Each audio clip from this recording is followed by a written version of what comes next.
If we go to a playground and there aren't any kids at the playground, he said, he asks, where are the kids? He just really has this deep desire to have friends. He loves people, he loves connection, he loves being with people. And when you see him on a playground and get dysregulated and not be able to connect with the people he so desperately wants to be connected to, it's just heartbreaking. Are you 8? 800. Are you 800? That's older than Daddy. The thing with SynGAP kids is they have so many symptoms. So first you have to treat the seizures.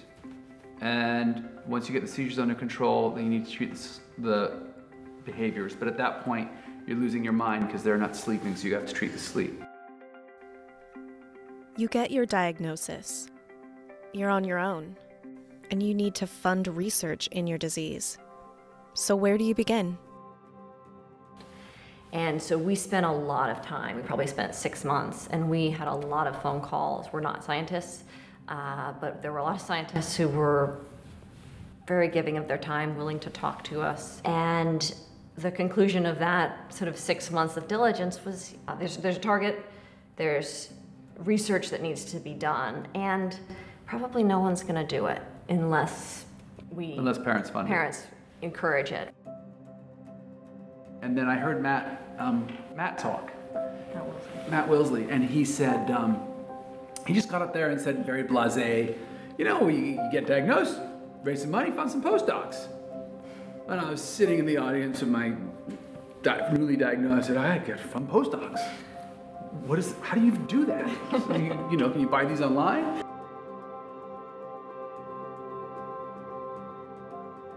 You figure out what skills you have and start from there. Ashley's work is about investing in companies.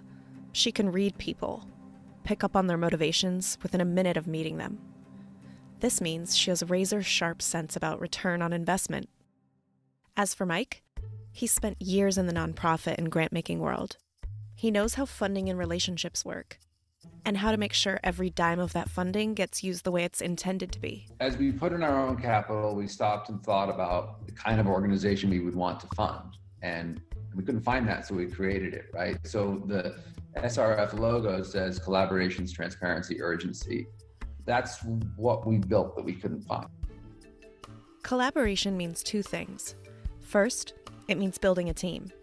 For Ashley and Mike, that team consists of a dozen other parents of kids with SynGAP. A dad who's a doctor, who reads every paper out there about the disease. A mom who works in a lab. An expert in project management. A sales rep with a knack for fundraising. And second, collaboration means finding researchers with the openness to share their work. I think part of it is identifying people who are collaborators by nature. They started putting certain terms in their foundation's grants agreements, making them conditions, like giving quarterly progress updates, pre-publication sharing with non-competitive researchers. If someone says no to those requirements, Ashley and Mike don't fund them.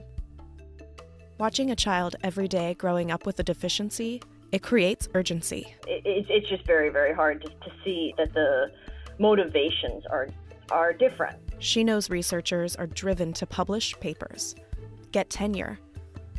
But all the publishing in the world won't help Tony if it isn't therapeutically relevant. So she and Mike are constantly talking with researchers, flying all over the country to have these conversations, to encourage scientists to pick projects that will help Tony.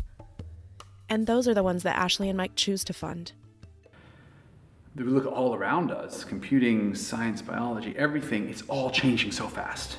The opportunity to address these problems is we have the tools. Within SynGAP specifically, we've seen mouse models be rescued, we've seen people building assays and getting hits, we have mice, we have organoids, we have iPSC lines, we have really talented scientists, some of whom even talk to each other. There's so much reason for hope.